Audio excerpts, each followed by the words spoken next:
So this is the first series of this series called Faith. This is the first series. और विश्वास की जो शिक्षा है उसका ये पहला पड़ाव या पहली शिक्षा है. And today I would be teaching you the difference between faith and believing. और आज मैं आपको फर्क दिखाना चाहता हूँ विश्वास करने में और मानने में क्या फर्क है. And when Lord opened my eyes to this, I was blown away because I also used to think that faith is believing. और जब प्रभु ने मेरी आंखों को खोल दिया तो मैं हैरान हो गया क्योंकि मुझे भी लगता था कि विश्वास करना और मान लेना एक ही बात होती है. And that is the reason why so many Christians believe that they are healed by the stripes of Jesus but are still dying with their sicknesses. और इसीलिए बहुत से विश्वासी मानते हैं कि यीशु के कोड़े खाने से वो चंगे हो गए लेकिन फिर भी अपनी बीमारियों में मर जाते हैं. They believe that Jesus became poor so that by his poverty we might become rich, but still are not able to pay their bills. वो मानते हैं कि यीशु उनकी अमीरी के लिए गरीब हो गया लेकिन फिर भी वो अपने कर्जे नहीं चुका पाते. So today I want to tell you, let nothing distract you from hearing this word. इसीलिए मैं आपसे आज कह दूं कि आज कोई भी बात आपके ध्यान को भटका ना पाए वचन को सुनने से. Be prayerful, don't be distracted. Know this, that every revelation that comes from the word of God cannot be taught. You have to catch it. It is caught and not taught. You have to catch it and make it yours. प्रार्थना करते करते वचन को ग्रहण करें और ये जान लें कि कोई भी प्रकाशन जो परमेश्वर की ओर से हो वो सिखाया नहीं जा सकता. उसको पकड़ना जरूरी है, उसको अपना बना लेना जरूरी है. So the first thing I want to tell you is how important is faith. So पहली बात जो मैं आपको बताना चाहता हूँ कितना जरूरी है विश्वास होना. So today I want to establish the importance of faith. आज मैं विश्वास की महत्वपूर्णता को बताना चाहता हूँ. Because I think after you got born again, the most important subject you should know is faith. क्योंकि जब आपने नया जन्म पा लिया सबसे जरूरी मुद्दा जो आपको पता होना चाहिए वो है विश्वास. For Bible says in Hebrews 11:6 that without faith it is impossible. Let's stop there. इब्रानी 11:6 बाइबल कहती है विश्वास के बिना असंभव है. हम यहाँ रुक जाते हैं. Now think about you are asking me a question. You're saying, what about this situation that I'm encountering for years? अब आप ये सवाल कर सकते हैं अपने आप से कि इस बात का या इस परिस्थिति का क्या जो इतने सालों से मैं झेल रहा हूँ. And I would say without faith it is impossible. और मैं कहूँगा विश्वास के बिना वो असंभव है. Whatever your question is, the answer is without faith it is impossible. आज चाहे आपका सवाल कुछ भी क्यों ना हो जवाब यही है बिना विश्वास के वो असंभव है. Are you getting what I'm saying? Without faith it is impossible. विश्वास के बिना वो असंभव है. But faith is not what many of you think faith is. लेकिन विश्वास वो नहीं है जो आप में से बहुत लोग समझते हैं कि विश्वास. And faith is not what many people in the world think faith is. और विश्वास वो भी नहीं जो दुनिया के बहुत से लोग समझते हैं कि ये विश्वास है. Because people say, yes, I believe in Jesus, I have faith, and yeah. क्योंकि लोग कहते हैं कि हाँ मैं यीशु पे भरोसा मैं यीशु पे विश्वास करता हूँ. So how important is faith? तो विश्वास कितना जरूरी है? For without faith it is impossible to please God. बिना विश्वास के ये असंभव है कि कोई परमेश्वर को प्रसन्न कर पाए. And if without faith it is impossible to please God, then I want to know how faith operates. और क्योंकि अगर बिना विश्वास के परमेश्वर को खुश ही नहीं किया जा सकता तो मैं सीखना चाहता हूं कि विश्वास को काम कैसे लाना है, विश्वास को इस्तेमाल कैसे करना है. Because majority of people think that it's the fasting that pleases the Lord. क्योंकि बहुत से लोग ऐसा सोचते हैं कि उपवास है जिसके द्वारा परमेश्वर प्रसन्न होता है. It's the long prayers that please God. वो लंबी प्रार्थनाएं हैं जिसके द्वारा परमेश्वर प्रसन्न होता है. It's the Bible study that pleases God. वो हमारा बाइबल को पढ़ना है जिससे परमेश्वर प्रसन्न होता है. It's coming to church that pleases God. या शायद कलीसिया आने से परमेश्वर प्रसन्न होता है. But the Bible is saying, if you believe the word, Bible is saying there is only one thing that pleases God, and that is faith. लेकिन वचन जो कहता है अगर आप वो मानते हो तो बाइबल कहती है एक ही बात है जिससे परमेश्वर खुश होता है और वो है विश्वास के द्वारा. That means you can do all of these things as a Christian ritual and you would not be able to touch the heart of God. इसका मतलब आप ये सारी बातें, ये सारे काम मसीहों के रीति रिवाज के अनुसार कर सकते हैं बिना परमेश्वर के दिल को छुए हुए. And that's why we have the answer why so many people come to church, fast, pray, give, attend church events and do all of these things, but you don't see any fruits in their life, because even though they are doing all these things, there is no faith in them. इसीलिए हमारे पास जवाब है क्यों इतने सारे लोग मसीह रीति रिवाजों की तरह कलीसिया आते हैं, सारे अच्छे काम करते हैं जो एक मसीह को करने चाहिए, उसके बाद भी उनकी जिंदगी में वो फल नहीं दिखता. Amen. But today we are going to learn what true faith is. लेकिन आज हम सीखेंगे सच्चा विश्वास क्या है. Hallelujah. So when we hear words like, Hindi Bible translates both the thing as same. When you believe in Jesus, faith is the same. जब Hindi Bible जो है वो दोनों बातों का अनुवाद एक ही करती है, यीशु पे विश्वास करना या मान लेना, उसको एक ही तरह से लिखा है विश्वास. And that is why we have missed it. इसीलिए हम लोग चूक गए. So let me tell you an example. तो मैं एक उदाहरण बताता हूँ. So Dr. Price, he says it like that. For example, a man comes to this church. और डॉक्टर प्राइस इस तरह से एक उदाहरण को देते हैं. मान लीजिए एक व्यक्ति इस कलीसिया में आते हैं. Okay, so we see a man and he comes in the front and stands on the stage. तो हम देखते हैं एक व्यक्ति चलते हुए आते हैं कलीसिया में, आके स्टेज पे खड़े हो जाते हैं. And he lifts his hand, and as he's about to say something, he collapses. और अपने हाथ को उठाते हैं और जब कुछ बोलने ही वाले होते हैं वो नीचे गिर जाते हैं. Now this guy is skin and bones. और ये आदमी बहुत पतले हैं. If you see this person, all you see is death. अगर आप उस आदमी को देखेंगे तो शायद केवल मरने वाला ऐसा लगेगा देख. And you will see him and you will feel that this guy would die anytime. और उसको देख के लगेगा तो कभी भी मर सकता है. And then there is a doctor who is attending the church this Sunday. और फिर मान लीजिए कि आज ही के दिन एक डॉक्टर भी है जो कलीसिया में आए हुए हैं. And he rushes to the stage, says, I'm a doctor, let me check him, checks him and says, he is suffering from extreme starvation and is about to die. और एक डॉक्टर है जो उसी दिन कलीसिया में आया, वो कहते हैं मैं डॉक्टर हूँ, मुझे परखने दो क्या हुआ इसको. आके देखते हैं उस कमजोर आदमी को, देखते हैं कि ये तो बहुत समय से भूखा है, मरने की हालत में है. So I say, Danny, can you arrange some food for him? तो मैं डैनी से कहता हूँ थोड़ा खाना ले आओ इनके खिलाने के लिए. And Danny rushes and the doctor says in 30 minutes, if we don't give him anything, he is going to die. और डॉक्टर बोलते हैं 30 मिनट में इनको खाने को नहीं दिया तो मर सकते हैं. So 20 minutes have passed by, we are waiting for the food to arrive. Now food comes. अब 20 मिनट बीत चुके हैं और खाने का लाने का इंतजार कर रहे हैं और खाना आ जाता है. Now we bring food in front of this guy. और इस कमजोर आदमी के आगे हम खाना लेके आते हैं. And we ask this person, sir, do you believe if you will eat this food, you will not die? और हम उन आदमी से पूछते हैं, सर क्या आप मानते हैं कि अगर आपने खाना खा लिया तो आप मरेंगे नहीं? And he says, do I look like a fool? Obviously, if I eat this food, I would not die. और वो कहते हैं कि मैं बेवकूफ नजर आता हूँ, सीधी बात है, अगर खाऊंगा तो मरूंगा नहीं, बच जाऊंगा. I believe it with all my heart. मैं अपने पूरे दिल से मानता हूँ. I believe if I'll eat this food, I'll not die. मैं ये मानता हूँ अगर मैंने इस खाने को खा लिया तो मैं मरूंगा नहीं. भूख. And the moment he's saying that, he collapses and dies. और जब वो ये कह ही रहे होते हैं, वो ढेर हो जाते हैं और मर जाते हैं. Now I want to ask you this question. अब मेरा सवाल है आपसे, Was he believing right or was he believing wrong? क्या How many people would say that he was believing right? कितने लोग कहेंगे कि वो सही बात को मान रहे थे कि खाएंगे तो Okay, मरेंगे no नहीं? trick question. I'm not putting you on spot here. I'm just asking you a question. How many people will say he was believing मैं right? परीक्षा नहीं ले रहा, मैं सीधा सवाल पूछ रहा हूँ कि कितने लोग कहते हैं कि वो सही मान रहे थे, अगर वो खाना खा लेंगे तो भूखमरी से नहीं मरेंगे? How many people would say that he was not believing right? Lift up your hands. कितने लोग कहते हैं कि वो सही नहीं मान रहे थे कि खाएंगे तो मरेंगे नहीं? Okay. How many people say, I have no idea what the hell you're saying, so lift up your hands? कितने लोग कहते हैं क्या बोल रहे हो, क्यों बोल रहे हो, कुछ समझ में नहीं आ रहा.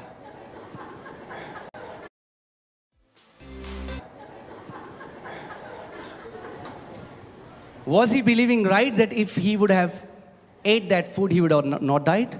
क्या वो आदमी सही बात मान रहा था, अगर वो खाना खा लेगा तो भूखमरी से नहीं मरेगा? Yes. हाँ, It was absolutely right. बिल्कुल सच बात है ये. There was no problem in what he was believing. It was true.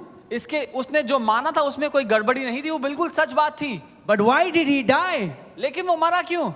Because he did not act on what he believed, and acting on what you believe is faith. क्योंकि उसने वो किया नहीं जो वो मानता था. जो आप मानते हो उसको पूरा करना विश्वास है. Just by believing won't do anything. केवल मान लेने से कुछ नहीं होगा। Do you believe that Jesus took stripes on his back for your healing? क्या आप मानते हैं कि यीशु ने अपनी पीठ पे कोड़े खाए आपके कारण? You can believe that and die on the bed of sickness. कोई विश्वासी, कोई व्यक्ति इस बात को मानने के बावजूद अपनी बीमारी में मर सकता है। Are you getting what I'm saying? That's where the church have missed it. They say, I believe. यहीं पे कलीसिया चुक गई कि मैं मानता हूँ, I believe. मैं मानता हूँ। But the believing is awesome. It's where we start. मानना तो बहुत अच्छा है, यहीं से शुरुआत होती है। See, family, believing is like believing and faith. They are like two sides of the same coin. परिवार मानना और विश्वास करना एक सिक्के के दो पहलू हैं। But if one side is missing, the coin is of no use. लेकिन अगर एक तरफ जो है सिक्के की वो खराब है तो सिक्का नहीं चलेगा। Faith and believing are as different as male and female. विश्वास करना और मानना उतना ही अलग है जितना कि स्त्री और पुरुष अलग हैं। And if you don't know the difference, और अगर आपको फर्क नहीं पता get married. तो शादी करके देख लीजिए, You will know the difference. आपको फर्क पता लग जाएगा। Yes, both have two eyes, 2 ears, 2 hands, 2 legs, but they are different. हाँ, दोनों के 2 आंख, 2 कान, 1 नाक। Faith and believing is different. इसीलिए विश्वास करना और मानना दो अलग बातें हैं। Faith is acting on what you believe. Faith is an action. विश्वास एक क्रिया है, विश्वास वो काम को करना है जो आप मानते हो आपके दिल में सच है। Believing will not take you anywhere. It's the faith that will change situations for you. केवल मान लेने ही से आप कहीं नहीं पहुंचोगे, वो विश्वास है, वो काम करना है जो आपको जिंदगी में कहीं ले जाएगा। Are you getting what I'm saying? The man died even though he believed. And that's why so many people say that Christian was believing. Why did he die? और वो आदमी जो कमजोर था वो मर गया भूखमरी में, चाहे वो ये मानता था कि खाना खाने से उसकी जान बच जाएगी। वैसे ही कई लोग कहते हैं कि वो विश्वासी तो विश्वास कर रहा था, तो फिर वो क्यों मर गया? So what is faith? विश्वास क्या है? Faith is acting. It's an action. विश्वास एक क्रिया है, एक काम है। It's acting on what you believe. जो आप मानते हो उसको करना। Simple believe won't do. साधारण मान लेने से कुछ नहीं होगा। Hallelujah. Open your Bibles to Matthew chapter 8 verses 23. We'll read till 26. When you're there, say, I have got it. मत्ती 8:23 से 26 तक हम पढ़ेंगे। Come on, church. I want to hear your voice. Otherwise, I'll feel I'm talking to chairs. मैं आपकी आवाज सुनना चाहूंगा, नहीं तो मुझे लगेगा मैं कुर्सियों से बात कर। Are you alive, church? क्या आप जीवित हैं? Okay, awesome. When there is such dead silence, there are only 2 reasons. जब इतना सन्नाटा हो तो केवल 2 कारण होते हैं। Either you are in awe and you are loving the word, or you're like, what? या तो आप हैरान हैं वचन के कारण उसका आनंद ले रहे हैं, या फिर आप कह रहे हैं क्या चल रहा है। Okay.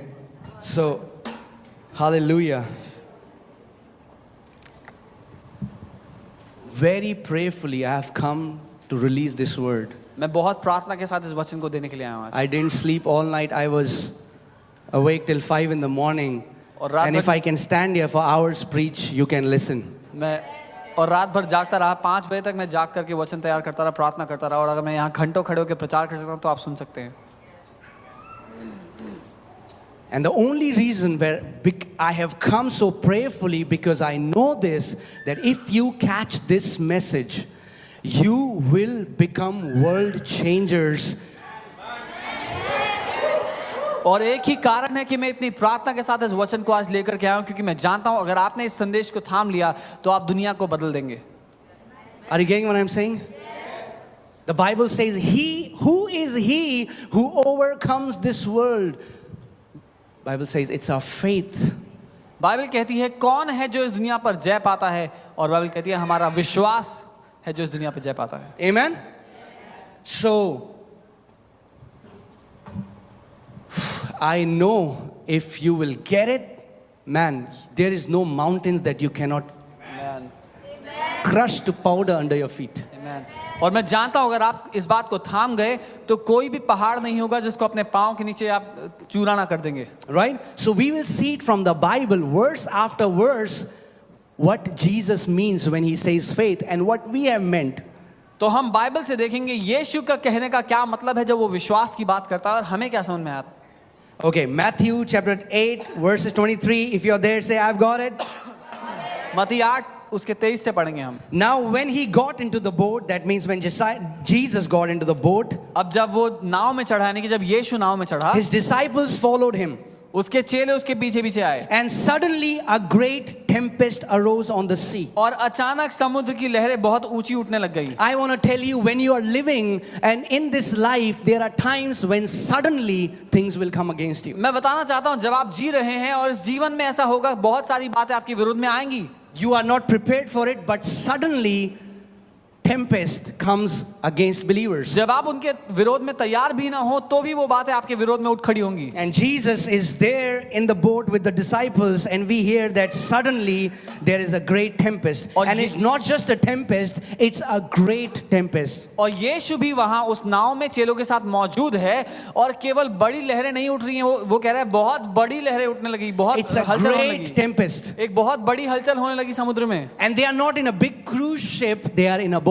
और वो किसी बड़ी नाव में नहीं, किसी बड़े जहाज में नहीं है, वो एक छोटी सी नाव में है. And you should know that a small boat is no match for a big and great tempest. और आपको ये पता होना चाहिए, एक छोटी नाव ऐसी बड़ी लहरों के सामने कहीं नहीं टिकती. Right? Okay. Hallelujah. So the boat was covered with the waves, but he was asleep. और नाव इतनी बड़ी लहरों में ढक रही थी पूरी, लेकिन यीशु सो रहा था चैन से. Like, awesome, man. बहुत ही बढ़िया बात है. Maybe Jesus is remembering that times when he was a child, rockabye baby, the boat is being swung to and fro, and Jesus is enjoying it. और यीशु को शायद बचपन का पालना याद आ रहा है, जब छोटा बच्चा हुआ करता था और उसको हिलाया जा रहा होता था उस पालने में, उसको वो याद. Then his disciples came to him and awoke him, saying, Lord, save us, we are perishing. और फिर उसके चेले उसके पास आए और बोला, प्रभु उठो, हमें बचाओ, हम नाश हो रहे हैं. But he said to them, लेकिन उसने उनसे कहा, why are you fearful? तुम इतने डरते क्यों? What, Jesus? क्या यीशु, क्या कह रहे हो? There is a great tempest. इतनी बड़ी आंधियां. I want you to, you know what our education system has done usually? It has killed our faculty of imagination. आपको पता है? So I pray that God will restore, because it's a beautiful faculty. And I pray that every person who is here, your faculty of imagination will be restored, so that when you read the word, you don't just read it, but you see what God wants to show you. आप पता है हमारे पढ़ाई लिखाई ने क्या किया है, हमारी जो कल्पना शक्ति है उसका गला घोट दिया. और मैं प्रार्थना करता हूँ कि परमेश्वर आप लोगों की कल्पना शक्ति को वापस लौटाए, ताकि जब आप वचन पढ़ें तो केवल वचन नहीं, लेकिन उसके पीछे जो कहानी है उसको देख पाएं अपनी कल्पना में. So imagine now this great tempest, and Bible says the waves have covered the boat, and they go to Jesus because they now know that they are about to die, and Jesus gets up and says, why are you fearful? So कल्पना कीजिए, ये सारे मछुआरे हैं जो नाव में यीशु के साथ हैं, और इतनी बड़ी लहरें आ रही है कि अब वो भी डर गए हैं कि अब तो नाव डूबने वाली है, हम मरने वाले हैं. और वो यीशु के पास जाते हैं, बोलते हैं, यीशु हमें बचाओ. और यीशु बोलते हैं, डर क्यों रहे हो? And he's not just saying it very calmly, he's actually rebuking them. और वो आराम से नहीं कह रहा है इस बात को कि डर क्यों रहे हो, वो गुस्से में उनको डांट रहा है. He's saying, why are you fearful, O you of little faith? अल्प विश्वासी हो, इतने डरपोक क्यों, इतने डरते क्यों? He called them, O you of little faith. वो उनसे कहता है, अल्प विश्वासी हो, छोटे कम विश्वास वालों. Now when tempest comes in believer's life, in our life, अब जब विश्वासियों की जिंदगी में ऐसी हलचल होती है, ऐसी आंधियां आती हैं, the normal cliche that you will hear everyone saying is, don't worry, God is with you. एक तकिया कलाम है मसीहों का, आपस में एक दूसरे को बोलते हैं, हर कोई एक दूसरे को बोलता है, चिंता मत करो, प्रभु तुम्हारे साथ है. That's the Christian way of saying, I can't help you, and I don't know what is going to happen to you, but I don't know, and God is with you. ये मसीहों का इज्जतदार तरीका है कहने का कि मैं तेरी कोई मदद नहीं कर सकता, जो होगा देख ले अपने. God is with you. Prabhu Just तेरे साथ है. believe, trust in God. बस मान ले, प्रभु तेरे Have you heard this? क्या सुना है कभी? Trust in God, brother. प्रभु पे भरोसा रखो भाई. Trust in God. अरे प्रभु पे भरोसा Believe. रखो, उसको मानो, God is with you. वो तुम्हारे साथ है. Jesus didn't say that. यीशु ने ऐसा नहीं बोला. Jesus didn't look at those disciples. Jesus didn't say, God is with you. यीशु ने उनको देख के नहीं बोला, परमेश्वर तुम्हारे साथ है, Don't worry. चिंता मत करो, God will make a way प्रभु रास्ता where बनाएगा there seems to be no जहाँ रास्ता way. नहीं होगा. Have you heard these क्या things? सुना है ऐसा सब? It's absolute nonsense. नमस्कार दोस्तों, It's absolute nonsense. कचरा है ये सब. God will not make a way. God has already made the way. Jesus said, I am the way. Prabhu There is no रास्ता other way. प्रभु रास्ता बनाएगा नहीं, प्रभु ने रास्ता बना दिया है. यीशु ने कहा मैं ही वो मार्ग हूँ और कोई रास्ता नहीं है. अब There is only one way in my life, and that's Jesus. मेरी जिंदगी में एक ही रास्ता और वो है यीशु. And if I'm hungry, then it's Subway.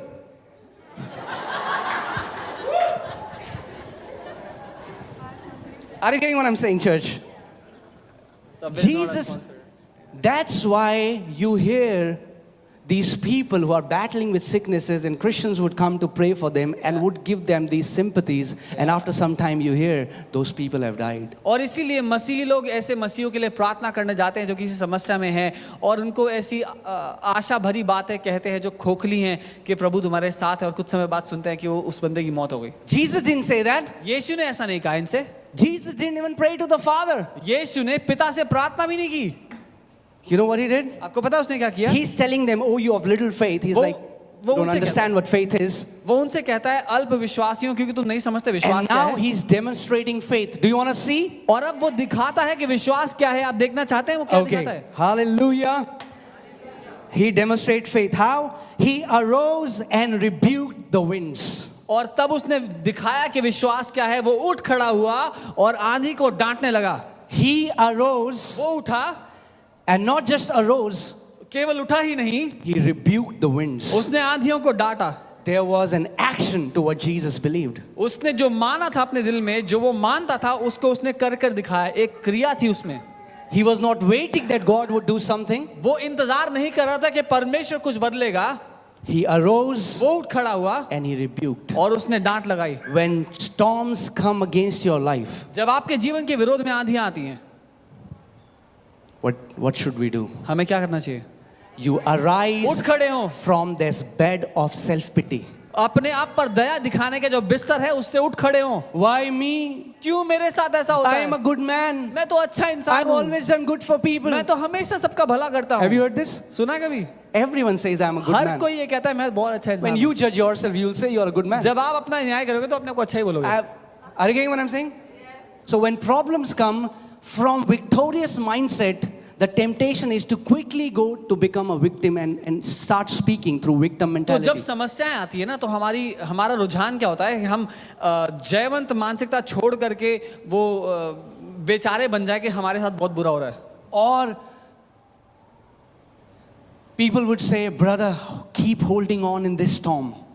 या फिर लोग आके प्रोत्साहित करके, भाई इस आंधी में तुम पकड़े रहना, Keep छोड़ना मत. holding on. पकड़े रहना, छोड़ना मत. The help is on the way. मदद रास्ते में है. And then, yes, there is help on the way, but it's to carry their coffin. और मदद आते आते बहुत देर हो जाती है. I'm sorry, I am telling you the truth. I'm sorry if it's hurting you, but I don't want to give you a lie. I want to tell you the truth which will save your life when storm comes against your life. और माफ कीजिएगा पर मैं आपसे झूठ बोलना नहीं चाहता. मैं आपको वो विश्वास सिखाना चाहता हूँ जो जब आपके जिंदगी में तूफान आए तो आप उसके विरोध में उठ खड़े. I don't want to give you fake sympathies that God is with you, brother, and God will see through it, brother. मैं आपको No. झूठी तसल्ली नहीं देना चाहता कि परमेश्वर तुम्हारे साथ है और परमेश्वर देख लेगा क्या. Jesus is our example of God and man working together. यीशु हमारे लिए उदाहरण है, मनुष्य और परमेश्वर साथ मिलके कैसे काम करते हैं. And he said, if you would believe in me, you will not only do what I did, but greater works than me you shall do. और उसने कहा अगर तुम मुझ पे विश्वास करोगे तो जो मैंने किया उतना ही नहीं, उससे बढ़ करके काम करोगे.